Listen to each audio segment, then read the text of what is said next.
Hi guys. So today it's Thanksgiving, and so I decided.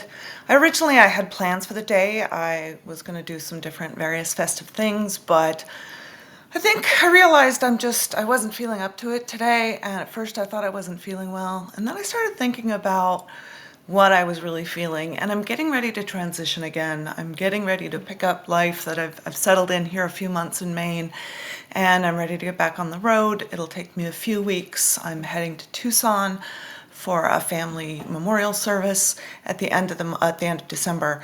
But I realized that the reason I wasn't feeling up to going out is because I'm in kind of the cocoon phase. I've started to realize over the years that every time I transition from one version of my life to the next, there's always a period of transition. If it's a big transition, sometimes it's weeks. In this case, it's a few days. But where my brain starts to adjust to what's coming next.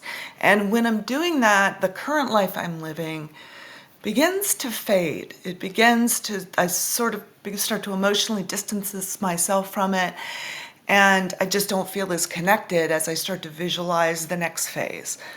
The trick the last few times is that the next phase, what's next, hasn't been as clear for a long time. For decades, it was really clear to me what I wanted next, what next version or vision of my life that I wanted. And now I'm at the place where I don't really know.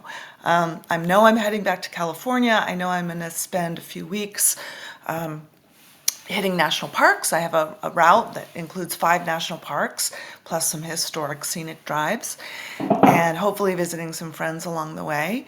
Then the family memorial in Tucson just before Christmas, and then I'll be in Southern California for Christmas with the family. But after that, I don't really know. I'm sort of planning on staying in that area, but it's not very clear.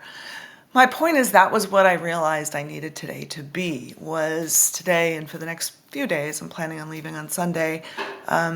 Just kind of getting my head around that and being able to visualize the next phase. So I guess this is to abuse a cliche, my cocoon phase, where I have to sort of turn back into jelly in order to take my new form.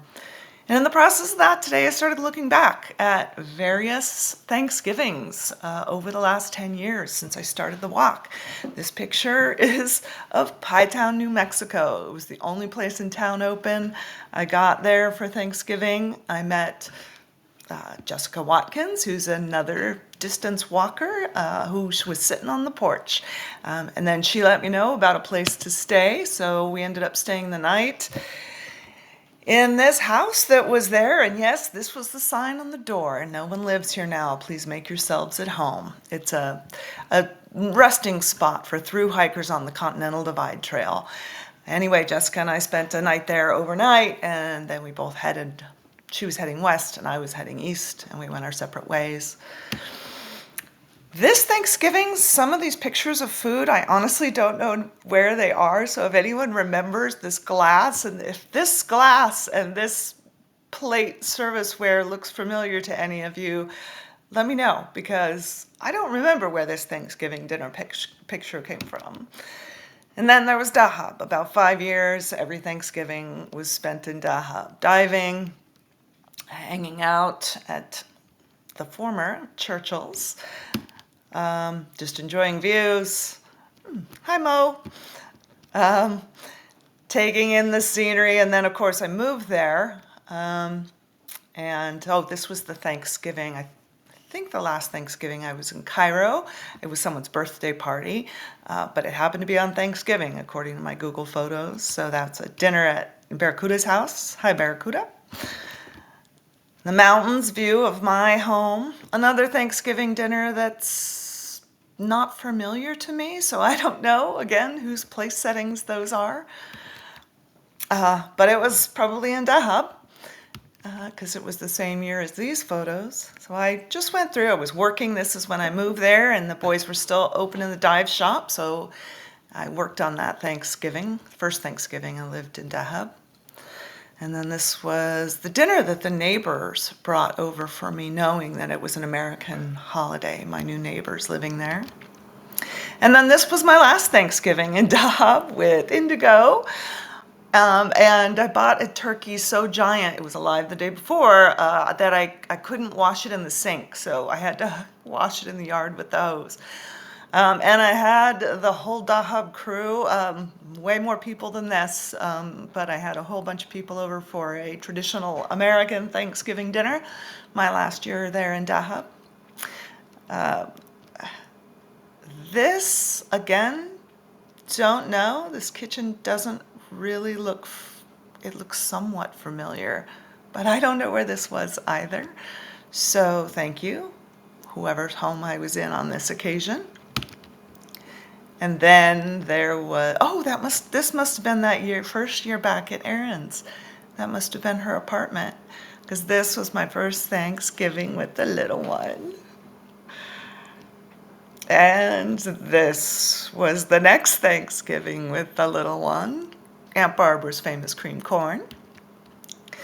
I'd gone to the San Diego Botanic Gardens, where they have their light show, and I'd gone there on that Thanksgiving during the day to think about my mom and reflect on her and the holidays. This is the memorial plaque that we have in the children's garden of the San Diego Botanic Garden for my mom. And then this is my two boys together, James and the grandbaby, together at Erin's house for last Thanksgiving. And this is how I'm feeling this year. After everything we've been through, I'm really trying to hold on to the good in the world, and that we're fighting for that. So I wish you all whatever holiday you celebrate. Here is my view from the window I'm sitting at now, although at the moment it is pouring rain. But I made myself a nice meal, and I'm going to watch some festive movie, and I wish the rest of you happy holidays in whatever way you choose to commemorate them. And I have to say, given the history of America's Thanksgiving and the plight of Indigenous people around the world right now, that I'm not celebrating, but I am commemorating and using it as an opportunity to express my gratitude for all the experiences and all the people that I've had the privilege of knowing over the last 10 years and over the last 56. So happy fall harvest.